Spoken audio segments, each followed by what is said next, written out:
भगवान शिव और जालंधर की कथा। पुराणों के अनुसार एक बार समुद्र मंथन हो रहा था। जब देवता और दैत्य मिलकर अमृत निकालने के लिए समुद्र मंथन कर रहे थे, तब भगवान शिव ने अपनी शक्ति से एक अद्भुत तेज समुद्र में प्रवाहित किया। उस तेज से समुद्र से एक दिव्य बालक उत्पन्न हुआ। उसका नाम पड़ा जालंधर, क्योंकि वह समुद्र के जल से जन्मा था। समुद्र देव ने उसे पुत्र रूप में स्वीकार किया और पालन पोषण किया। जालंधर बड़ा होकर अत्यंत पराक्रमी और वीर बना। उसके शरीर में देवताओं और असुरों को हराने की शक्ति थी।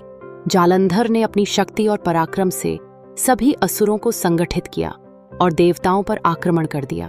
उसकी शक्ति इतनी प्रचंड थी कि देवता भी उसका सामना नहीं कर पा रहे थे।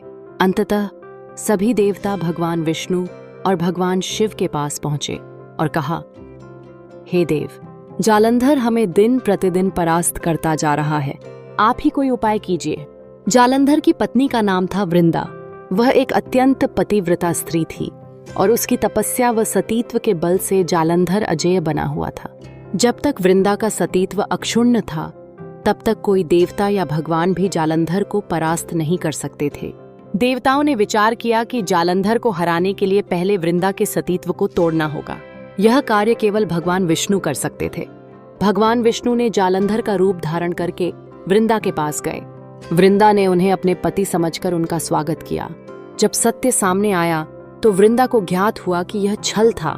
क्रोधित होकर उसने भगवान विष्णु को श्राप दिया, तुमने मेरा सतीत्व भंग किया है, इसीलिए तुम भी एक दिन अपनी पत्नी से दूर होकर स्त्री वियोग सहोगे। कहा जाता है कि यही कारण था कि आगे चलकर भगवान विष्णु को राम अवतार में सीता माता का वियोग सहना पड़ा। अब जब वृंदा का सतीत्व भंग हो चुका था, जालंधर की शक्ति भी क्षीण हो गई। इसी अवसर पर भगवान शिव ने युद्ध में जालंधर को चुनौती दी। युद्ध अत्यंत भयंकर हुआ। जालंधर ने अपने शस्त्रों और बल से शिवजी को परास्त करने की कोशिश की, परंतु अंततः भगवान शिव ने अपने त्रिशूल से उसका वध कर दिया। जब वृंदा को यह समाचार मिला कि उसका पति जालंधर मारा गया है, तो उसने अपने प्राण त्याग दिए। उसके तप से एक पवित्र वृक्ष उत्पन्न हुआ, जिसे आज हम तुलसी कहते हैं।